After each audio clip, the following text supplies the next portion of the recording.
nwere obere ozi Ọhamadike si na-esi biko geenụ ntị. Ọhamadike si mgbụsị unu ozi ọbụla ịma pawafụl ziri anyị nwere ihe n'ọnya nwasị na ozi ọbụla si ịma pawafụl n'ọnụ wepụta anyị mee ya obe maka ndị na-ekwu na ịma pawafụl eriene bribe oriho bribe. Ihe a bụ ozi onye ndu. Abụ ịnụrụ ife this our brother kwuru according to na o je Sokoto ịghọtago ọfụlụ Nnamdi Kanu ị ga-afụkwa ebe ya na Maxwell Opra nọ na picho na Sokoto afọ.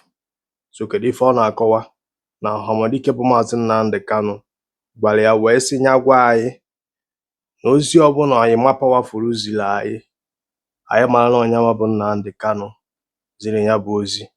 Now there is something I want to show you here.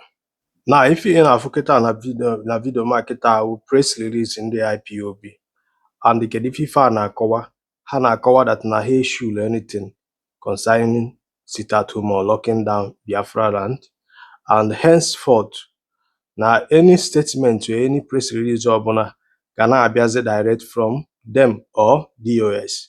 Do you understand me? Any way nụrụ any press release asị gị na onye nwa powerful gị ma na onye a na-atụ asị ma ọ bụ na fake, na henceforth anything ị nụrụ asị gị na ịma powerful kwurie gị mara amara that na ọbụla ndị IPOB and ọbụla ndị DOS bụ ihe release ya. Ịchọkwa ije na Chinasa Nworu post ya, another person post kwere ya bụrụkwa Ifeanyi Ejiofor IPOB lawyer. Do you understand me? Now, onwe ife nchọrọ ịkọwara unu ebe a, mụ na gị na-abụ ada eche the same echiche. I oppose ihe ọbụla mfụrụ adịrị mma.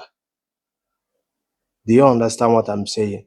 Now, ebe ọ bụ that na nwanne anyị nwoke a kịta apụta bụ egwa anyị na Ọhamadike gwara anyị na ihe ọbụla anyị nụrụ ịma pawafụl kwuru anyị ma na onye bụ Nnamdi Kanu kwuru ya ziri anyị ya bụ ozi.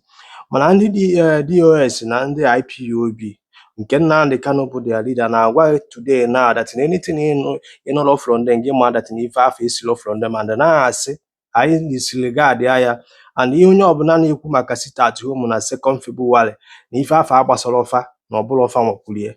Do you now understand me?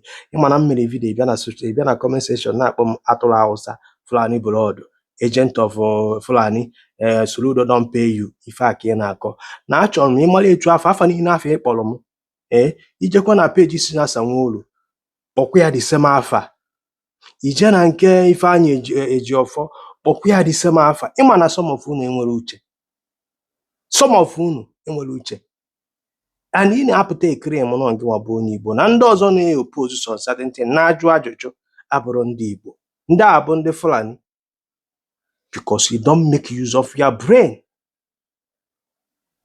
Onye Igbo enwere ike iche echiche jụọ ajụjụ or question or things.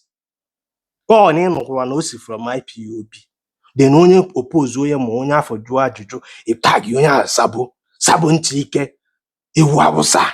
Sikwa etu a kịta isi akpọ m ya jekwe na peji Chinasa Nworu kịta dekwere kịta edemede concerning it ka ịkpọkwa ya the same name. Ndị atụrụ sokwanyere ego